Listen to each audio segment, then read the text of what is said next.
नमस्कार दोस्तों, मैं डॉक्टर रावत चौधरी जोधपुर से एक होम्योपैथिक डॉक्टर। और आज के वीडियो में हम लोग फीमेल रिप्रोडक्टिव हेल्थ से रिलेटेड एक टॉपिक पे बात करने वाले, बहुत ही कॉमन प्रॉब्लम जिससे बहुत सी लेडी जो है परेशान रहती है। इनफैक्ट आज के वीडियो में हम लोग बात करने वाले हैं बल्की यूट्रस के बारे में। यानी बल्की यूट्रस वो कंडीशन जिसके अंदर जो है किसी भी फीमेल का जो यूट्रस है उसका साइज थोड़ा बढ़ जाता है, या कई बार रूटीन में कहते हैं साहब यूट्रस में थोड़ा सूजन आ गई है। तो उस कंडीशन के बारे में हम लोग बात करने वाले हैं कि किस तरह से इसको आप होम्योपैथिक ट्रीटमेंट से बिल्कुल आराम से ठीक कर सकते हैं, क्या लक्षण या क्या सिम्टम देखने को मिलते हैं, क्या कारण होता है जिसके कारण बल्कि यूट्रस की प्रॉब्लम आ सकती है, और किस तरह से होम्योपैथिक मेडिसिन से आप इसको आराम से ठीक कर सकते हैं। इसी सब के बारे में इस वीडियो में हम लोग बात करने वाले हैं। देखिए, इसको समझने के लिए सबसे पहले हम लोग शॉर्ट में थोड़ा सा समझने की कोशिश करते हैं। जो साइंस बैकग्राउंड के वो लोग तो अच्छी तरह से जानते हैं कि यूट्रस क्या होता है, इसका फंक्शन क्या होता है, इसकी नॉर्मल साइज क्या है। और जो लोग साइंस बैकग्राउंड के नहीं है उनके लिए थोड़ा सा रूटीन में एक बेसिक हम लोग बात कर लेते हैं। देखिए, यूट्रस यानी गर्भाशय तो नेचुरली ये फीमेल्स जो महिलाएं उनके रिप्रोडक्टिव सिस्टम जो है उससे रिलेटेड एक ऑर्गन है। और इसके लिए मैं एक पिक लगा रहा हूं, आप उस पिक में अंदर देख सकते हैं कि जो यूट्रस होता है, अगर इसका थोड़ा सा हम बात करें कैसा क्या दिखने में लगता है, तो आप कह सकते हैं होलो, यानी अंदर से खाली। जिस तरह से मान लीजिए एक फुटबॉल है हवा भरा हुआ, तो उसके अंदर से उसका एक शेप और ले लेता है लेकिन अंदर से खाली होता है। तो इसी तरह से एक होलो ऑर्गन होता है, चारों तरफ लाइनिंग होती है और बीच में इसमें खाली स्पेस होता है। और ये पीयर शेप्ड होता है, यानी नाशपाती जो होती है उस तरह के शेप में आकार में होता है। साइज की मैं बात करूंगा रूटीन में, तो हमारी जो वन फिस्ट या जो आप कह सकते हैं ये जो मुट्ठी होती है लगभग इस तरह की ऑलमोस्ट साइज का ये एक ऑर्गन होता है। रूटीन के अंदर हम लोग बात कर रहे हैं। और इसके अंदर जो होता है, अगर हम लोकेशन की बात करें तो रिप्रोडक्टिव सिस्टम से रिलेटेड ऑर्गन है। तो हमारा जो लोअर एब्डोमेन है, यानी जो हमारा पेडू या पेल्विक ऑर्गन हो गया, वहां पर ये इसकी लोकेशंस होती है। और अगर रूटीन में थोड़ा सा इसकी और बात करें कैसा क्या होता है, तो ये थोड़ा इलास्टिक नेचर में होता है। इलास्टिक नेचर से क्या मतलब हो गया कि कोई भी चीज जिसकी साइज जो होती है, मतलब रबर जिस तरह से इलास्टिक होता है, कुछ इसी तरह से आप कह सकते हो कि जो यूट्रस होता है ये भी इलास्टिक होता है। आप इसी से समझ सकते हो कि रूटीन के अंदर जो होता है इसकी लगभग इतनी सी साइज होती है। जो हम बात करें तो लगभग 6 to 7.5 सेंटीमीटर तक का एक स्टैंडर्ड साइज जो होती है रूटीन के अंदर हम बात कर रहे हैं। एक एडल्ट जो यंग फीमेल होती है उसके अंदर इसकी साइज होती है। और जो प्रेगनेंसी का टाइम पीरियड होता है उसके अंदर जो आप जानते हैं कि पूरा जो उसके अंदर एक फीटस होता है, एक बच्चे का पूरा डेवलपमेंट होता है, तो उस टाइम ये बहुत ज्यादा साइज में बड़ा हो जाता है। और इतना बड़ा होता है कि लगभग उसके अंदर आप मान सकते हैं लगभग 2 to 2.5 kg जो स्टैंडर्ड न्यूबॉर्न छोटे बच्चे का जो वेट होता है, तो यानी इतने जो है लगभग 2.5 kg वेट का जो बच्चा है वो इस वॉर्म के अंदर या यूट्रस के अंदर रहता है। तो इसकी साइज ऑलमोस्ट जो है 30 to 35 सेंटीमीटर तक यहाँ तक भी अपना एक्सपेंड हो जाता है। और आफ्टर डिलीवरी वापस जो है इसकी नॉर्मल साइज हो जाती है। दोस्तों, इसी के साथ के अंदर अगर हम बात करें इसके जो मतलब मैंने बताया कि इसकी जो पार्ट्स हैं, अगर इसको थोड़ा साइंस में बात करें तो इसका जो सबसे अपर पार्ट होता है इसको फंडस कहते हैं, फिर बीच वाला पार्ट है उसको बॉडी कहते हैं, और सबसे नीचे इसको सर्विक्स कह देते हैं। अब अगर हम थोड़ा इसके फंक्शन को समझें कि क्या रोल क्या होता है यूट्रस का किसी भी फीमेल की बॉडी के अंदर, फंक्शन क्या होता है। देखिए, कोई भी जो मतलब फीमेल है तो नेचुरली जो छोटी बच्ची होती है जब 13-14 ईयर्स की एज में आजकल उनको मेंसेज या पीरियड शुरू हो जाते हैं, मेनार्की हम जिसको कहते हैं। तो एक तो होता है मंथली जो साइकिल है, मेंसेज है, मंथली पीरियड्स है, वो उसके अंदर यूट्रस का इंपॉर्टेंट रोल है। और सेकंड जो होता है जब कोई लेडी मैरिड लाइफ में जाती है तो उसके बाद के अंदर इसका कंसीव प्रेगनेंसी के अंदर जो है इंपॉर्टेंट रोल है। कोई भी लेडी जब कंसीव कर लेती है तो उसके बाद के अंदर जो बच्चे का पूरा डेवलपमेंट है, 9 मंथ की जो जर्नी है, मतलब जो फीटस का पूरा डेवलपमेंट है, वो पूरा भी हमने बात की कि पूरा यूट्रस के अंदर ये सारा होता है। तो ये दो इंपॉर्टेंट फंक्शंस हो गए।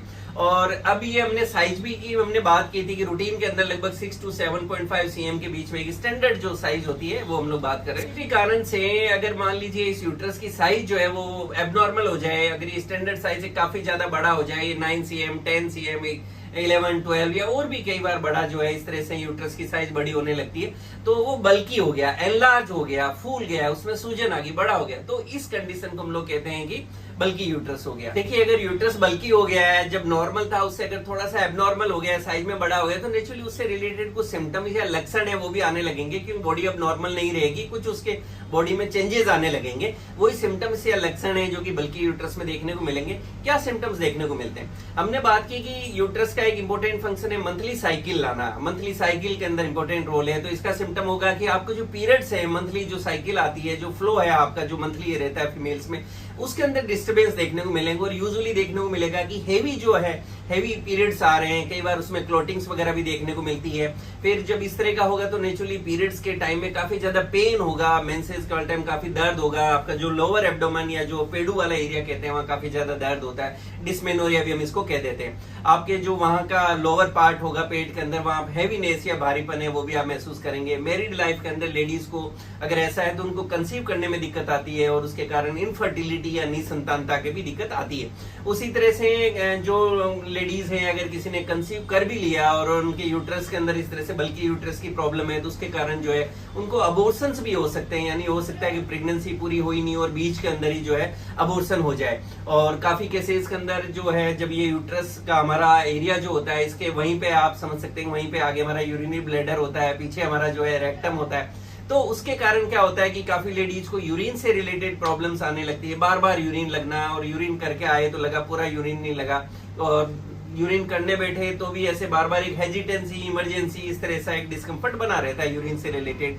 काफी लोगों को वहां पे इस तरह की वजह से कॉन्स्टिपेशन या कब्ज की शिकायत भी आने लगती है। और जैसा मैंने बताया इसके कारण जो है काफी लेडीज को जब ये सारा डिस्कम्फर्ट होगा तो मैरिड लाइफ में तो जब रिलेशंस, फिजिकल रिलेशंस बन रहे होंगे उस टाइम भी एक पेन और डिस्कम्फर्ट बना रहेगा। ये पेन जो होता है लोअर एब्डोमेन में तो होता ही है, इसी के साथ में पेन कई बार आपको पीछे कमर में भी, लोअर बैक के अंदर ही पेन जा सकता है, आपका हिप्स का जो एरिया वहां दर्द जा सकता है, ये पेन आपको थाइज में या पैरों में भी आप इस दर्द को महसूस कर सकते हैं। और हेवी अगर ब्लीडिंग होगी तो नेचुरली ब्लड लॉस काफी ज्यादा होगा, जिसके कारण काफी लेडीज को आगे चल के एनीमिया या जिसको हम रूटीन में कह देते हैं खून की कमी होगी, वो भी प्रॉब्लम हो सकती है। ये हमने इसके सिम्टम्स थे जो रूटीन में थे वो हमने डिस्कस किए। अब इसके अगर कारण को समझेंगे आखिर ऐसा होता क्यों है। देखिए कारण की बात करें तो इसमें मेनली दो जो है बड़े कारण देखने को मिलते हैं। सबसे पहला कारण देखने को मिलता है वह है यूट्राइन फाइब्रॉइड्स, यानी कोई भी लेडीज का जो यूट्रस है जिसकी हम बात कर रहे हैं इस पूरे वीडियो के अंदर, यूट्रस, बच्चेदानी, वो हम आप कुछ भी कहें गर्भाशय, तो वहां पे फाइब्रॉइड्स बन गए। फाइब्रॉइड्स क्या होता है, मतलब एक तरह की गांठें बन जाती है और ये यूजुअली नॉन कैंसरस होती है। अब आप यूट्राइन फाइब्रॉइड या इसको समझना चाहते हो या इसका ऐसा क्यों होता है इसको डिटेल में समझना चाहते हैं, मेरा यूट्रस फाइब्रॉइड पर अलग से वीडियो है, आप उसको देख सकते हैं। और नेक्स्ट जो कारण होता है वो काफी कॉमन, वो बोलता है एडिनोमायोसिस। एडिनोमायोसिस भी एक बहुत कॉमन प्रॉब्लम है जो फीमेल्स में देखने को मिलती है। इसके अंदर जो यूट्रस की इंटरनल जो लाइनिंग है उसके अंदर कुछ चेंजेस आने लगते हैं और उसके कारण जो है ये भी आपको बल्कि यूट्रस की दिक्कत देखने को मिलती है। एडिनोमायोसिस को भी आप अगर डिटेल में समझना चाहते हैं तो इस टॉपिक पे मेरा अलग से वीडियो आप उसको देख सकते हैं। और कुछ केसेस के अंदर ये भी हो सकता है कि विद एज या और कोई दूसरे कारण से कुछ अंदर ऐसे चेंजेस आए, हार्मोनल चेंजेस आए, ये कई बार एज रिलेटेड हो सकते हैं, कई बार मेनोपॉज के टाइम होने लगते हैं, कई बार कुछ दूसरा भी फीमेल की बॉडी और लाइफ के अंदर कुछ ऐसे चेंजेस की कोई तरह के हार्मोनल चेंजेस के कारण भी कई बार ऐसा अपने को देखने को मिल सकता है। और कुछ केसेस के अंदर, बहुत रेयर के अंदर, ये आपको यूट्राइन कैंसर भी हो सकता है, कैंसर के कारण भी ऐसा हो सकता है। बट डरने की जरूरत नहीं, इसका रेशियो बहुत कम है, बहुत कम है, तो डरने की जरूरत भी नहीं है और मतलब लापरवाही की जरूरत भी नहीं है। अगर ऐसा कुछ होता है तो हमें अपने डॉक्टर से मिलना होता है, वो प्रॉपर्ली एग्जामिन कर लेते हैं। और मैंने देखा कि मेजोरिटी ऑफ द केसेस के अंदर यूट्रस जो कैंसर है इसके केसेस बहुत कम है। जस्ट आप अपने डॉक्टर से मिलते हैं तो आपको क्लियर कर दिया जाता है। बट इसको डरने की जरूरत नहीं, करे फाइब्रॉइड है और बल्कि यूट्रस है और डॉक्टर साहब कैंसर का कह रहे थे तो मुझे कैंसर ही, ऐसा कुछ नहीं, बहुत ही रेयर डिजीज होती है। आप डॉक्टर से आपको मिलना जरूर चाहिए। और कुछ केसेस में प्रेगनेंसी के बाद में भी कई बार जब आप रूटीन में अपना अल्ट्रासाउंड, सोनोग्राफी कराते हैं तो कई बार आपको बताया जाता है कि आपको थोड़ा सा बल्कि यूट्रस है, तो उसके अंदर जो है ज्यादा आपको चिंता करने की जरूरत नहीं होती, क्योंकि कई बार ये आपको फाइंडिंग्स में तो आ जाता है लेकिन आपको इसके कारण कोई सिम्टम नहीं होता, बॉडी में कोई प्रॉब्लम नहीं है, तो इसमें ज्यादा कोई ट्रीटमेंट वगैरह की भी जरूरत नहीं पड़ती, ये नॉर्मल होता है। तो ये सब हमने कारण भी समझे। देखिए अब हम इसके ट्रीटमेंट की समझे तो ट्रीटमेंट के अंदर ऐसा है कि अगर आपको नॉर्मल आपने कोई कारण से स्कैन कराया, अपना अल्ट्रासाउंड वगैरह कराया और उसके अंदर रूटीन में फाइंडिंग में अगर थोड़ा बहुत बल्कि यूट्रस आ गया बट आपकी बॉडी में किसी तरह कोई सिम्टम नहीं है, लक्षण नहीं है, तो अक्सर आपको इसके लिए कोई ट्रीटमेंट भी नहीं दिया जाता और ये नॉर्मल अपने आप बॉडी इसको ठीक भी कर लेती। बट अगर प्रॉब्लम ज्यादा है, बॉडी में सिम्टम्स आ रहे हैं या और कोई दूसरी पैथोलॉजी आ रही है, जैसा हम कह रहे थे यूट्रस फाइब्रॉइड है, एडिनोमायोसिस है, तो ऐसा है तो प्रॉपर सिस्टम से ट्रीटमेंट लेने की जरूरत है। और यहाँ अच्छी बात यह है कि होम्योपैथी के अंदर बहुत ही अच्छी मेडिसिन आती है जो आपकी इस प्रॉब्लम को बिल्कुल इसको ठीक कर सकती है। और मेडिसिन की अक्सर बात होने लगती है तो देखिए मेडिसिन, जैसा मैं मेरे हर वीडियो में कहता हूँ, बेस्ट ट्रीटमेंट, बेस्ट मेडिसिन वो होती है जो आप अपने डॉक्टर साहब से मिलते हैं और उनके गाइडेंस में डिस्कस करके जो प्रॉपर ट्रीटमेंट लेते हैं, वही आपके लिए बेस्ट ट्रीटमेंट होता है। बट हाँ, रूटीन में नॉलेज के लिए कि हाँ कौन कौन सी मेडिसिन है जो ज्यादातर केस में अच्छे रिजल्ट देती है, तो वो मैं आपके साथ जरूर शेयर करता हूँ। सबसे पहली मेडिसिन जो ऐसे केसेस में मैंने देखा, और यूट्रस के लिए आप कह सकते हैं कि एक तरह से बहुत ही अच्छा टॉनिक है, और यूट्रस की हर तरह की प्रॉब्लम में बहुत अच्छी मदद करता है। एनलार्ज यूट्रस की भी जो है, बल्कि यूट्रस की भी बहुत अच्छी मेडिसिन, वो एक मदर टिंचर है। इसका नाम है एलेट्रिस फेरोनोसा क्यू या एमटी मदर टिंचर। और मदर टिंचर है तो इसको यूजुअली जो है डोज की हम बात करें तो आप इसकी 10 to 15 ड्रॉप जो है सुबह शाम 1 कप गुनगुने पानी के साथ सिप बाय सिप ले सकते हैं। नेक्स्ट हम मेडिसिन बात करें तो ये भी एक मदर टिंचर है, इसका नाम है फ्रेक्सिनस अमेरिकाना मदर टिंचर, और इसकी भी डोज की बात करें तो 10 to 15 ड्रॉप सुबह शाम 1 कप गुनगुने पानी के साथ में इसको सिप बाय सिप लिया जा सकता है। नेक्स्ट हमारी मेडिसिन जो ज्यादातर केसेस में ऐसे अच्छे रिजल्ट्स देती है वो सीपिया 30 पोटेंसी के अंदर यूज की जा सकती है, और इसको आप दिन में एक बार यूज कर सकते हैं इवनिंग आवर के अंदर, और कुछ समय बाद इसकी पोटेंसी जो हम कहते हैं इसको बढ़ा के 200 पोटेंसी के अंदर भी वीक में 15 डेज में एक बार यूज किया जा सकता है। नेक्स्ट हमारी मेडिसिन बात करें तो सबाइना इसके अंदर एक काफी अच्छी मेडिसिन है, और इसको 30 पोटेंसी में सुबह शाम यूज किया जा सकता है। ये मेडिसिन थी जो रूटीन के अंदर ज्यादातर केसेस के अंदर एज पर सिम्टम्स यूज की जाती है और काफी अच्छे रिजल्ट देती है।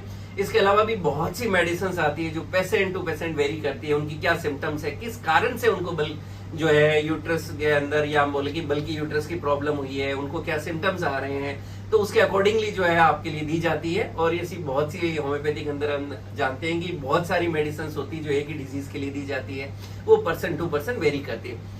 अगर आप इसी तरह से मुझसे जुड़े हुए हैं मेरे YouTube channel Yash homeopathic centre और डॉक्टर रावत चौधरी पे, मेरा insta account doctor Rawat Chaudhary पर भी, तो आप देखेंगे कि मैंने और भी फीमेल हेल्थ से रिलेटेड और टॉपिक्स जो अभी हम कारण बात कर रहे थे सिम्टम्स, तो इससे रिलेटेड अगर आपको जानकारी चाहते हैं तो मेरे YouTube चैनल पे जाके उसको सर्च कर सकते हैं। मैं उम्मीद करता हूँ इस वीडियो में जो मैंने आपको जानकारी दी है ये आपको पसंद आएगी और आपके लिए लाभकारी साबित होगी। इसी तरह से मुझसे जुड़े रहने के लिए मेरे चैनल को लाइक करें, शेयर करें, सब्सक्राइब करें और बेल आइकन जरूर दबाएं, जिससे मैं जैसे ही कोई वीडियो डालूं आपको नोटिफिकेशन मिल सके। Thank you.